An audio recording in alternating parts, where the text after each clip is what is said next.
Hi, hello, welcome back to another week, welcome back to another video. I understand that this is maybe coming a little bit late into spooky season. Halloween is this Friday. However, I kind of thought maybe that's also the perfect time, because what happens if it's coming into spooky season and you haven't read a spooky book? What then? So I decided that I'm not wearing my rings. Why do I keep forgetting to do this?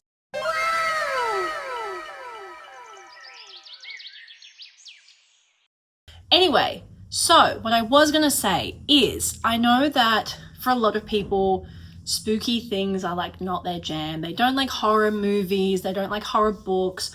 So I thought I would compile a list of spooky books for spooky season for people who don't like spooky books. So essentially, we're kind of just talking about litfic horror, but also there's a couple of books that I think really aren't classified as horror that I think are eerie and spooky enough that you could say they're a horror.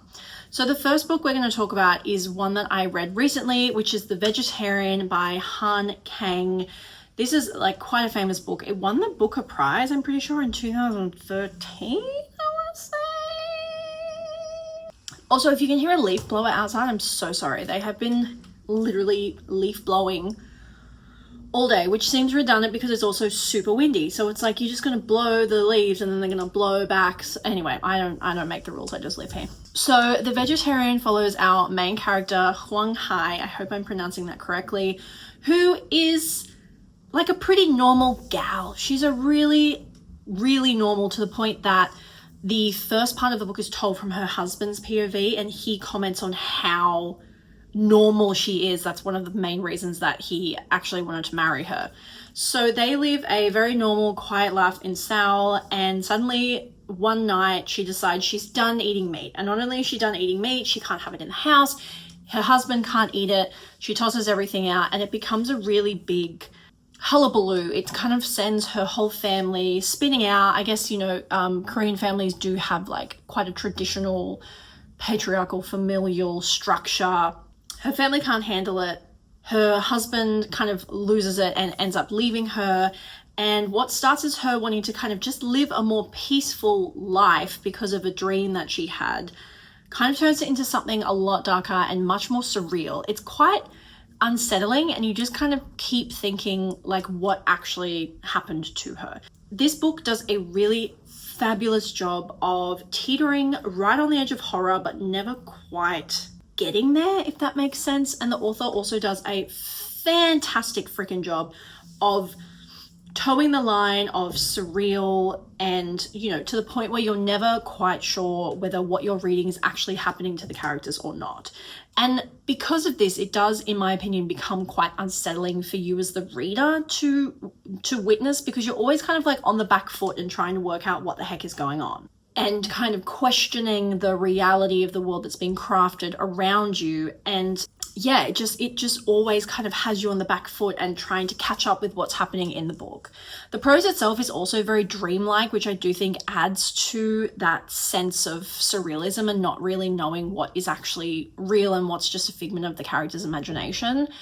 Overall, I think this book is about bodily autonomy and questioning this, particularly for women that, as I mentioned about my understanding of Korean, I'm gonna crash out. Peach, really? Every time. I only included this in the last video, but this happens every time. I'm gonna start including it in every video for you to enjoy as well. Peachy? Good girl. Okay.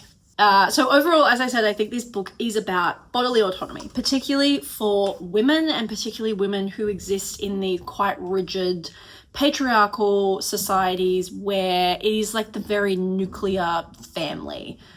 I think the author does this best by staging all of the different parts of the novel in different characters' perspectives, but you never actually get the perspective of Young Hoi. Like, you are never privy to her in a monologue, you're never privy to her thoughts, and I think that is a really clever and fabulous metaphor for having your autonomy taken away, by even the author doing it to you as a character and not allowing you to kind of speak your truth through your POVs. This is beautifully written, and I think it's devastatingly horrifying, see what I did there, in its themes and what it says about the world, rather than, you know, jump scares and ghosts and ghoulies and all that sort of stuff. So that is The Vegetarian by Han Kang.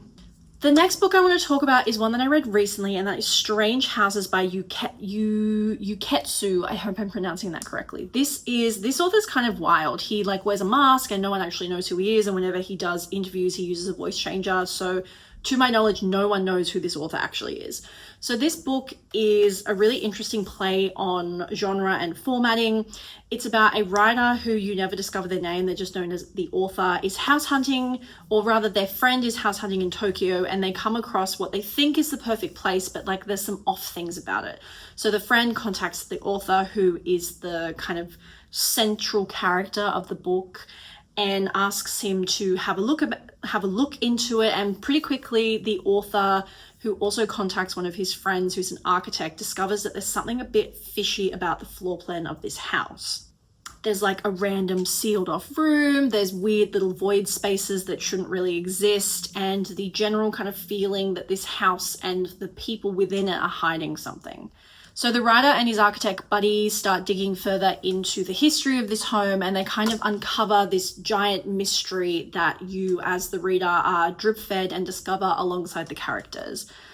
Full disclosure, I actually did not particularly enjoy this book. And I know you might be like, well, why are you recommending it? Because I feel like when I read, I can understand when something's not for me, but I can also understand when I can recognize that I do think a lot of people would enjoy this.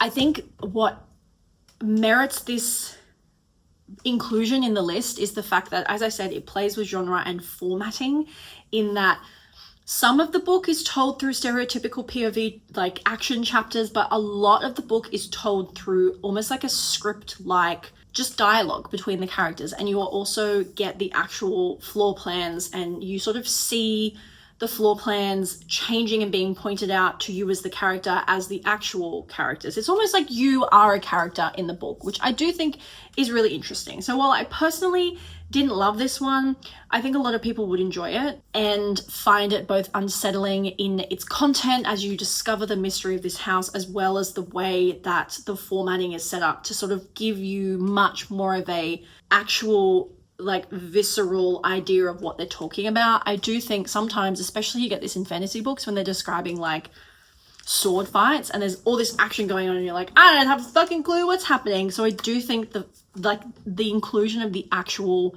floor plans really helps to alleviate a lot of that. So that is Strange Houses by Uketsu, which is, I believe this is also a new one that's just recently come out as well. So if you're looking for something that's a bit more recent, I would recommend this book. The next one that I want to talk about is The Guest List by Lucy Foley. So this is about a sort of like a pretty large cast of main characters. They are going to a very, very fancy wedding on a secluded island just off the coast of Ireland. That's an island from Ireland. Everyone there is like rich and perfect, and every single one of them has secrets. You've got the bride and the groom, the bridesmaid, the best man, the best man's husband, and then like a couple of random added plus ones, all bringing their own drama and secrets. Then someone winds up dead. And what I love about this particular book is that while it is a locked door mystery in that they're on an island, they can't get off, you have a very small group of like, obviously it's someone on the island that has caused the murder. What I really enjoyed about this one is you don't actually know who is dead until the end of the book. So you know there's a body, but you don't know who the body belongs to. And I think that's really clever, because not only are you along for the ride trying to work out who committed the murder, but you're along for the ride working out who actually has been murdered. And I do think that was a very clever sort of twist on a pretty overused trope in these like psychological horror. You could say that this book lands firmly in the camp of stereotypical locked door murder mystery psychological thriller. I think what makes this a little bit spooky-ooky is the location. So as I said, it's set on a secluded island off the coast of Ireland, and with that comes a lot of the folklore that's woven in, like Irish folklore, that's woven in some of like the monsters and the pixies and the fairies, and like there's a bog, and the author has done a really fantastic job of crafting like a real sense of this place and a real visceral world that you feel like you're really immersed in. And it is genuinely spooky in some points. Like, a lot of the book takes place at night, and I do think that because of that, it has elements of being a little spooky horror. The location of the island almost becomes a character in of itself, along with the history and, as I said, the folklore of the place. It really all adds up to just craft this really eerie sense of atmosphere. I personally love a book that is told from multiple POVs, which this book is. Each chapter is a different POV and they chop and change between, and I think the author has done a really fantastic job of sensing when the right time to end a chapter and switch POVs is, to keep that tension ratcheted up right from page one. I could not put this book down. Like, I picked it up of a nighttime and I think I had finished it by the time I couldn't go to sleep. Like, I had to finish. I had to know what happened. And that's a real craft and a real skill, in my opinion. Lucy Foley has also done a fantastic job of making the secrets that each character has feel very insidious and dangerous and eerie, and also adding to that sense of horror. But as I said, I do really think the location is what sells this, and the author does just such an amazing job of crafting the atmosphere so well that it gives it a really spooky edge, and I think sets it apart from a lot of the other locked door mysteries that are out there that you could read. So that is The Guest List. Oh, there she is. The Guest List by Lucy Foley. The next book I want to talk about is Smothermoss by Alisa Erling. I believe this is a debut novel that came out this year. I could be really, really wrong about that. I'm 99% sure it's a debut novel. I'm 90% sure it came out this year. But Smothermoss by Alisa Erling is about two sisters who are growing up. One is 17, one is 12. They're growing up in the Appalachian Mountains in the 80s, where the forest and the mountains are so alive and they're so connected and entrenched in the landscape around them. Something awful happens in the local town and two hikers are found dead, very much murdered. And the woods kind of start to feel a little bit different, and the sisters are both, through different directions, pulled into this mystery and pulled into the maybe supernatural, weird, what the fuck is going on. It's kind of like part family drama, part coming of age, part like woodsy Appalachian horror. It's creepy, it's emotional, and it's just the right kind of what the hell is going on here. Another book where the heavy lifting in terms of the horror content is done by the location. I don't know if anyone else is like on Appalachia Talk on TikTok, but the Appalachian Mountains are, to me, just so terrifying, and the myth and the ethos and the lore that surrounds them only adds to this sense of, like, there's a real sense of rich history and atmosphere to the location, so much that it becomes almost like a character in of itself.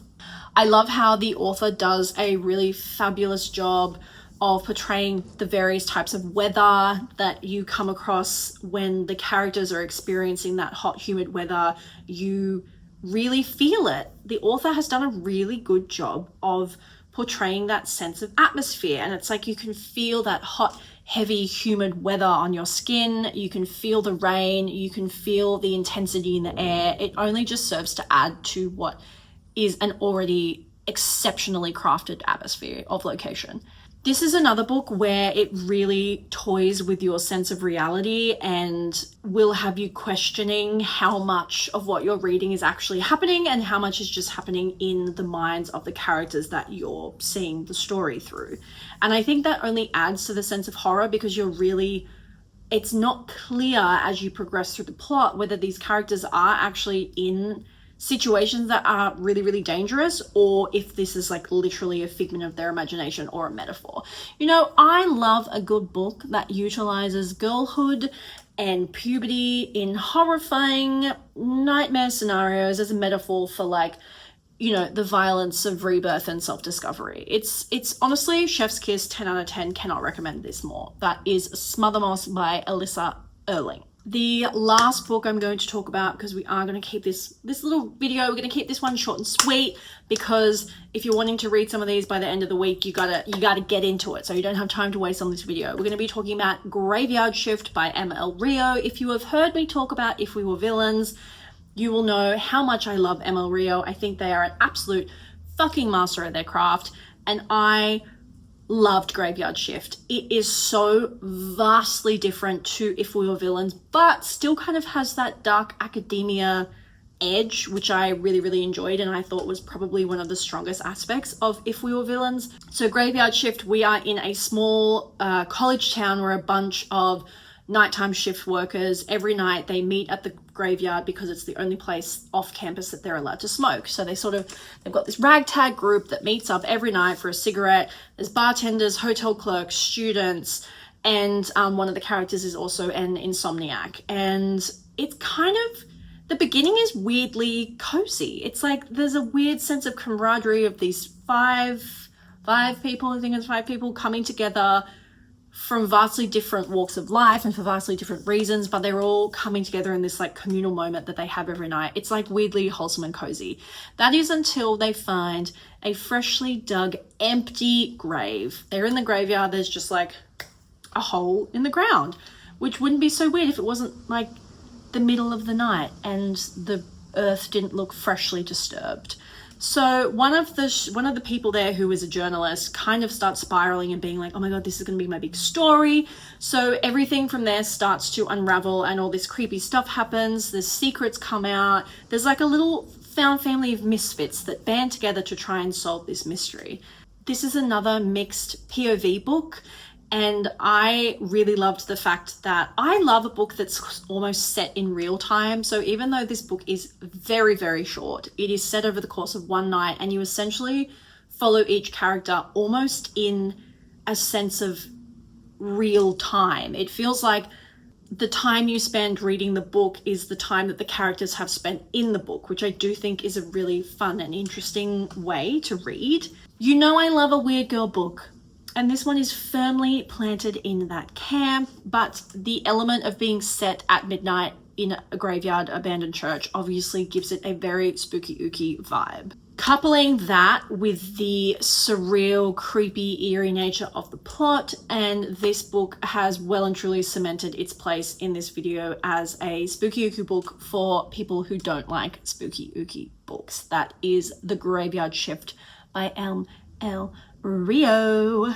Well, I hope you enjoyed this kind of shorter video. I won't lie, I've been feeling incredibly uninspired the last 2 weeks. I've been really like down in the dumps. So I'm just proud of myself for filming a video. I don't know how many more I'm gonna have in me till the end of the year, if I'm being totally honest. I am limping into 2026. Limping. And you know, as I've said countless times, I really am passionate about growing this channel, but I'm also passionate about not putting out videos for the sake of putting out videos. And I think like I don't want to just be putting stuff out for the sake of it. I want to be putting stuff out because I'm really passionate about the topic of blah, blah, blah, blah, blah. So I'm going to have a little sit down with myself, with me, myself and I, and decide what I want to do for the rest of the year. Like the channel is not going anywhere, don't stress, but I don't know, I feel like I need to do like a little hard reset, because you know, it's only going to get crazier and busier because it's Christmas in like 2 seconds, which is crazy, crazy times. We did hit 1,000 subscribers. Woohoo! That was really, really cool. That's something I've been working towards for about a year. The channel, I believe, is like now almost bang on a year old.